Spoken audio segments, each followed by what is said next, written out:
indeed, for coming along. I'm going to talk a little bit about this book, Haig's Enemy, but actually only a very little bit, really. I have talked about Haig's Enemy before here once, but also because the more I've thought about it over the last few months, the more I've realised that although it's a book on the face of it about a, well, frankly, pretty obscure German prince, it's trying, I think, to work on a couple of other levels as well, one of which I was conscious of when I was writing it, and one which I've only really become conscious of since. The one that I was conscious of at the time was that I thought we were overdue a look at the First World War from the German perspective. We had a lot of British, or Anglo-centric British and Commonwealth histories of the First World War, but never really, to my mind anyway, heard enough from the other side of the wire, and that seemed to me a big gap in the historiography of the First World War that was worth doing something about, and Rupprecht seemed to be a good chap to pick on to enable me to do that. Now, however, history books are always almost as much about the present as they are about the past. And over the time that I was writing that book, I spent a lot of time working with your army, our army, in a variety of generally pretty lowly capacities. And a little bit with the US military in Washington, which gave me a bit of a feel for some of the preoccupations and some of the issues that were points of concern, shall we say, for both our militaries in the aftermath of Iraq and Afghanistan, the frustrations, perhaps, it would be fair to say, that the militaries were feeling. And so, in a sense, this is also a book which unconsciously, I think, perhaps at the time, I learned a lot from those interactions, and so unconsciously this became a book really about the British Army and, to some extent, the American Army in Iraq and Afghanistan, and some of the struggles that both had in those conflicts. So what I thought I might do today is just to try and pull out, perhaps a little bit more explicitly than I did in the book, some of what I see anyway, as a civilian, obviously, civilian academic, student of war, some of the lessons of the First World War for us and our army today.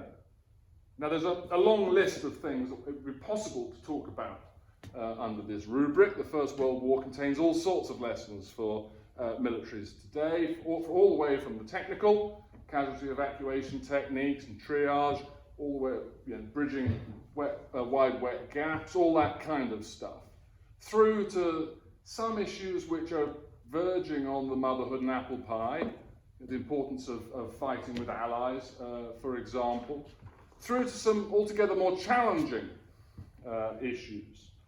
For instance, the importance of a robust civil-military relationship between leaders, politicians, and generals. The importance of identifying the exact kind of war that one is fighting and fighting it appropriately. The difficulty of predicting the next war, and so the necessity for having a sufficient flexibility in your military that you can adapt and transform in contact. Fighting the right wars in the first place.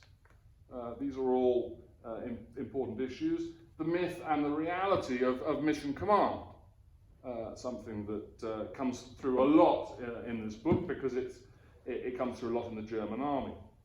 All of these are issues which I think are hard and important today, and they were hard and they were important during the First World War, and I hope that you'll find stuff about all of those in this book. But what I thought I would do today is just talk about two specific areas, one pretty concrete, pretty tactical, and one rather broader and more abstract. But what they both come down to effectively is, or at the risk of spoiling of eating my own sandwiches, the point I'm trying to get to is that it's really important that we look deep inside ourselves and are very realistic with what we see when we look in the mirror in the mornings about the organizations within which we operate, the problems that we confront, and how we might do so best, playing to our real strength rather than perhaps our imagined ones. So let me start with the tactical example, and I want to talk particularly about the situation at the end of September 1917, during the Third Battle of Ypres, Battle of Passchendaele. Many of you will know that the initial British offensive that started on the 31st of July had run out of steam, and they tried to relaunch the offensive towards the end of September using a new operational approach known as bite and hold. The idea being that instead of trying to break through the German lines and send cavalry flying off in all different directions, they would just advance as far as the range of the British artillery would allow them to stay within, if you like, artillery cover range, advance 1,000 yards or so into the German lines, dig in, consolidate, and then wait for the German counterattack that they knew was going to come, because German counterattacks always come. Always did then, always do now. Now, the German defenders were operating a textbook, elastic defense in depth. But that couldn't handle this bite and hold approach. And so in a series of battles in the end of September, what the Germans found was that their forward defense was not strong enough to stall the initial British attack, and yet the state of battlefield communications in 1917 and just the condition of the battlefield itself made the counterattacks that were supposed to regain any lost ground and regain the initiative effectively impossible. So the Germans really didn't know what to do, and for the first time in the whole campaign, they found themselves forced to pull in reinforcements because they couldn't handle what was going on. And so they started looking around for countermeasures to this bite and hold approach. Now, if you believe the story that is enshrined in the German official history, which is the most detailed record we have of this process, well, they called on their defensive expert, a chap called Fritz von Lossberg, some of you may have heard of, whose idea was that instead of running this defense in depth, they should strengthen the forward crust to prevent any kind of British break-in in the first place. That was his idea, and according to the narrative, at a meeting on the 30th of September, that is adopted as policy. However, it doesn't work. The Battle of Broadside on the 4th of October, the British and Commonwealth forces roll over the Germans again, and therefore the Germans then go back to a modified version of defence in depth again for the next battle, which is on the 7th of October. Now, so if you believe this story, within 2 weeks the Germans had managed to operate 3 pretty much different tactical schemes of defence. An impressive level of flexibility, I'm sure that we would all agree. There's only one problem with it, which is that the story isn't true, so far as we can tell. Not only was Lossberg not the only voice that was advocating this crust defence, that was pretty widespread. There were large numbers of staff officers at OHL, German Supreme Headquarters, including Rupprecht, in fact, calling for this. Nor because, to some extent, it doesn't really matter what the orders were for the frontline units. They didn't have the time to readjust their tactics, or let alone to practice them under these new conditions. So the chances are, the evidence we have is that most of the units didn't change their tactics at all through any of those iterations. But also because there were much simpler and more traditional explanations for what was going on, and the problem that the British were generating for the Germans was not a tactical problem at all, it was an operational problem. That the rate of attrition that the Germans were suffering as a result of these bite and hold tactics was already starting to eat away at the quality of German replacements, and there was also a leadership problem on the German side. Now, so the question arises why the official historians wrote the story up in the way they did. And really there are 3 reasons why it was attractive to them to do so. The first, of course, was they could scapegoat Lossberg and say it was all his fault, and deflect attention away from the fact that they all had fingerprints, or many of them had their fingerprints on this particular change. Secondly, it emphasized how rational and systematic and flexible the whole German staff system was, which was absolutely something they wanted to big up. And thirdly, and this is perhaps I think the most important point, if we think about when these official histories were being written, well, they were being written in the 1920s and 1930s. What was the prime mission of the German army in the 1920s and 1930s?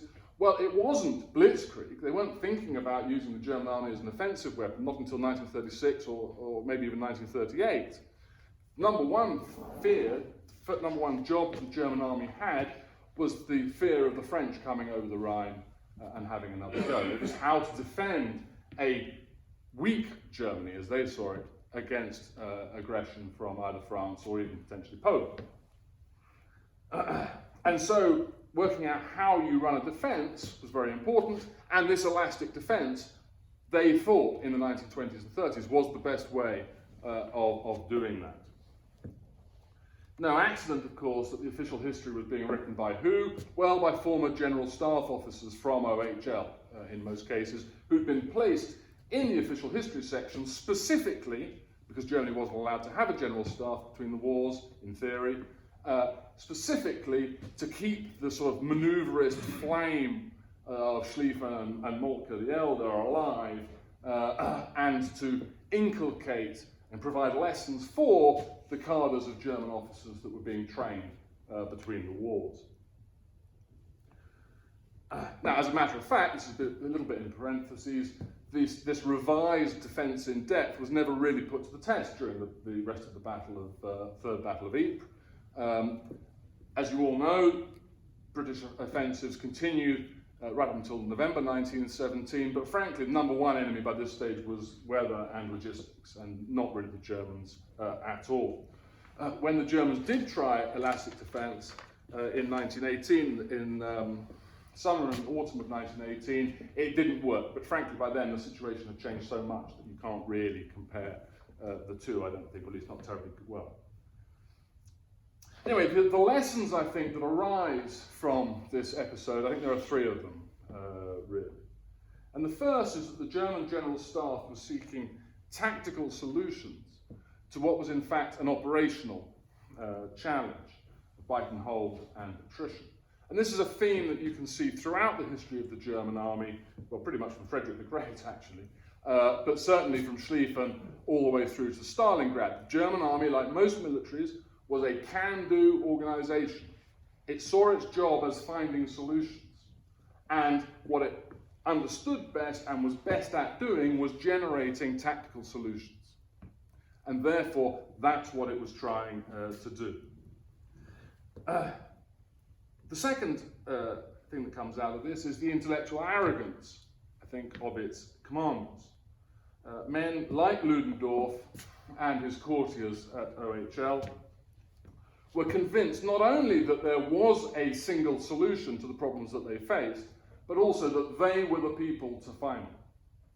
And as a result, they increasingly centralized doctrine formulation and idea generation back into OHL to make sure that they were deciding what was going to go on. That restricted the initiative of their subordinates, of course, and ended up having the effect of making Germans rather predictable to their enemies. Indeed, the whole bite and hold tactic is predicated on the idea that the Germans will launch counterattacks. And the third point that comes out of it, I think, is that the German army, or the interwar German army's main mechanism for collating and codifying lessons learned was distorted by official historians effectively pursuing their own agenda during the war. And by misrepresenting the way that transformation and contact had been handled during 1917 and in other examples throughout the war, which I won't go into now, but they encouraged a fascination with tactical detail which contributed to many of the problems that the Wehrmacht faced in the 1930s and obviously particularly in the 1940s, which distracted the Wehrmacht from the strategic and the political horrors that it faced during the Second World War. So I think, to summarise, there are perhaps 3 points that I think are relevant today. The first is to try and find solutions which address the real problems that you face, rather than the ones that you know best how to fix. Second is not to assume that a solution exists, much less that you're the person to find it. And the third one is that intellectual integrity about the past is crucial to the integrity of lessons learned processes. If you infect those lessons learned processes with present day concerns, you end up misrepresenting the past and possibly drawing the wrong conclusions for the present. Now that's a fairly specific example. Perhaps I can sort of widen that out into my second, more abstract thing, which is about learning and organisational culture in general. Because the kind of problems that the Germans were having in 1917 that we just discussed, of course, the British were having either the mirror image of those problems, or in many cases the same problems throughout at various points throughout the war as well.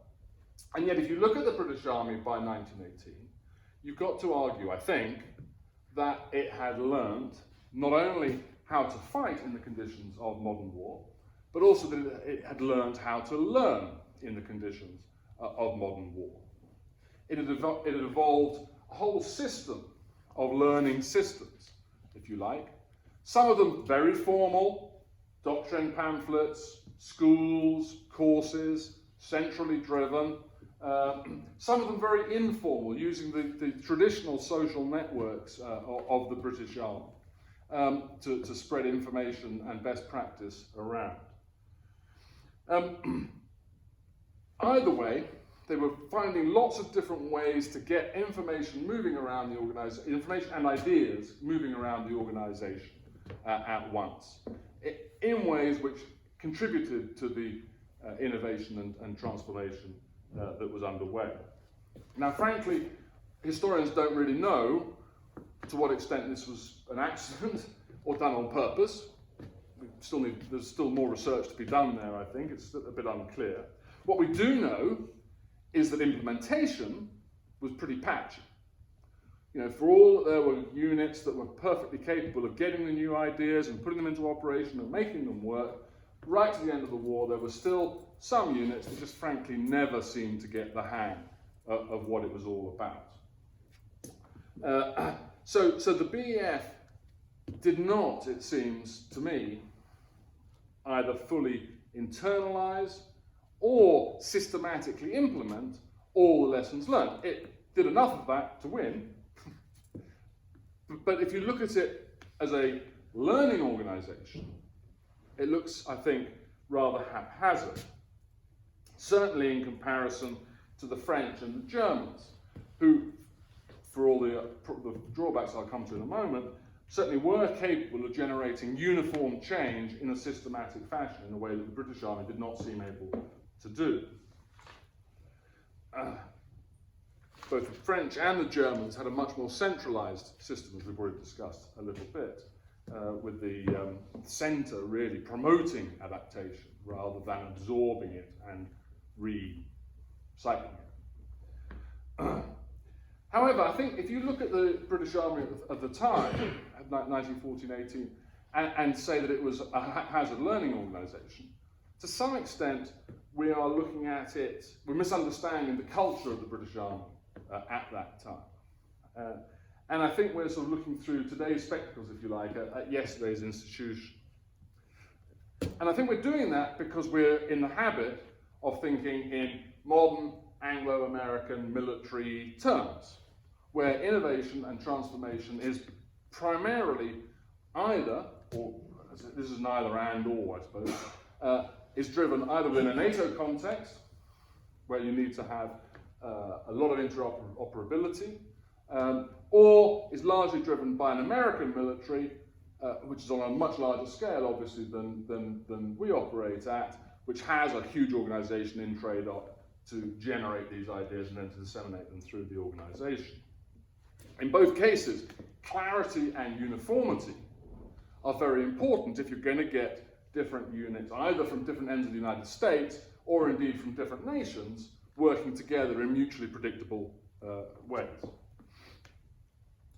Now, by those kind of standards, yes, the British Army of 1914-18 looks a little bit amateurish. The British Army had a long tradition of laissez-faire in the run-up to 1914.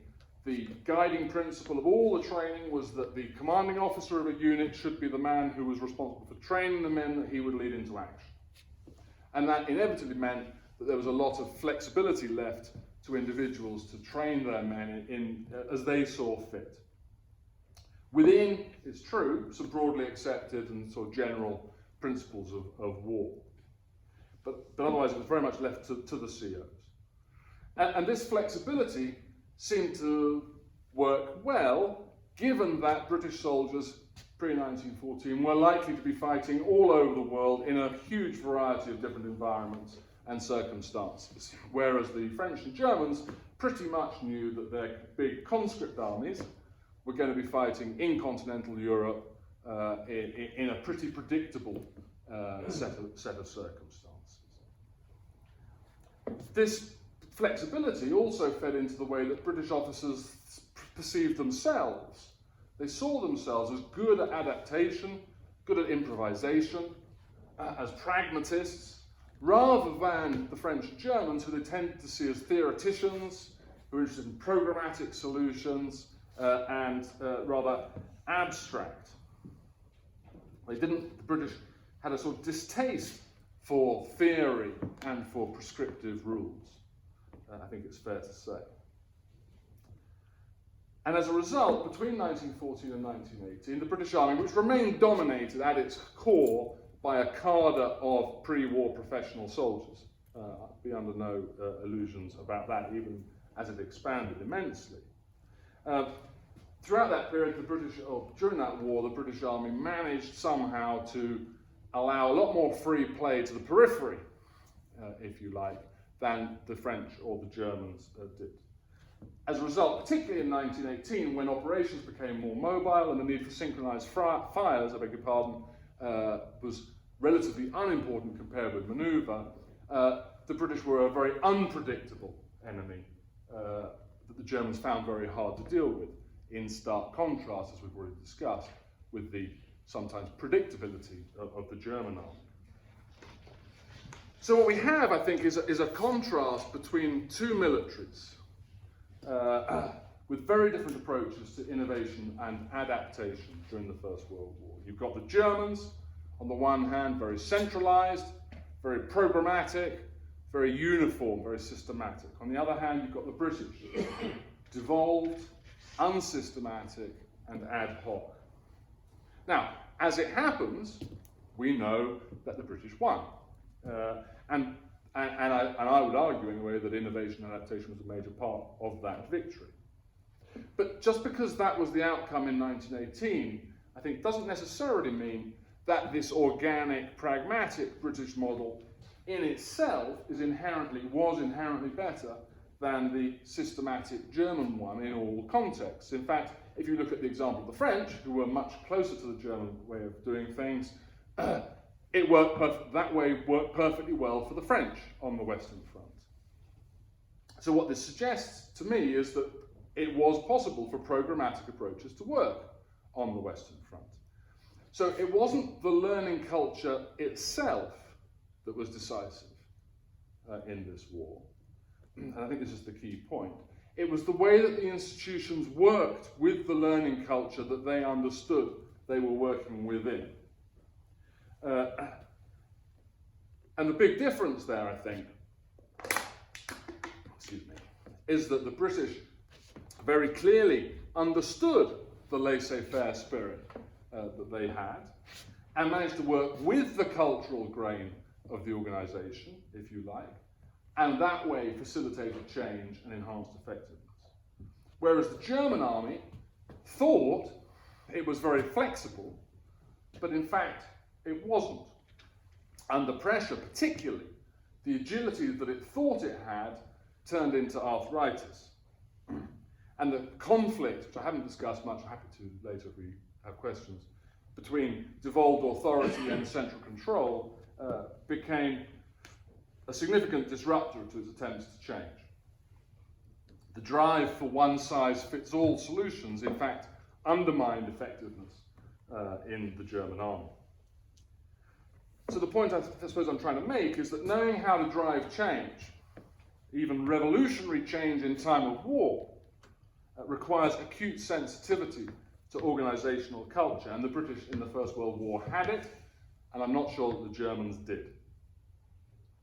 And so the lasting lesson of the First World War for modern militaries, I think, is not that they should fight in this way or fight in that way, but that they need to understand the culture within which they must work or do work, while also trying to create a culture which maximizes their ability to respond flexibly and creatively to the situations in which they find themselves. Now, it's easy for a civilian to say. Understanding the ethos of any organisation is extremely difficult, even if you've worked in it for 30 years, I think it would be fair to say. And indeed, for most militaries, in fact most organisations, it often doesn't make an awful lot of sense to talk about a single ethos anyway. I'm sure there are representatives here of lots of different regiments and lots of different traditions who know exactly what I'm talking about on that front. And a further problem is that it's not necessarily the kind of change that one can bring about to organisational culture in a 2 or 4 year posting. It is very often not terribly easily observable, measurable, quantifiable, or clear to your boss. But nonetheless, one sometimes has to be prepared, I think, to play a rather longer game and accept that results might take up to a generation to make themselves felt. The point underlying both these cases that I've talked about this evening, the one very specific one, the one rather large and woolly, is the need for intellectual honesty about our organisation and about the situation in which we find ourselves. Now, intellectual honesty about the present is really difficult for all sorts of reasons, political pressures, whatever. We can all think of personal ones, we can all think of a whole range. But it's crucial to the integrity of the lessons learned process. Intellectual honesty about the past is just as crucial, I would argue, and it should, theoretically, be easier to achieve, but in fact I'm not sure it is. Present-day concerns inevitably tend to, or will inform and should inform the lessons learned process, but we have to find a way to allow them to inform it without infecting it, I suppose. Otherwise we end up misrepresenting the past and drawing the wrong conclusions from it. More history is not necessarily the answer, but better history maybe. Thank you very much indeed.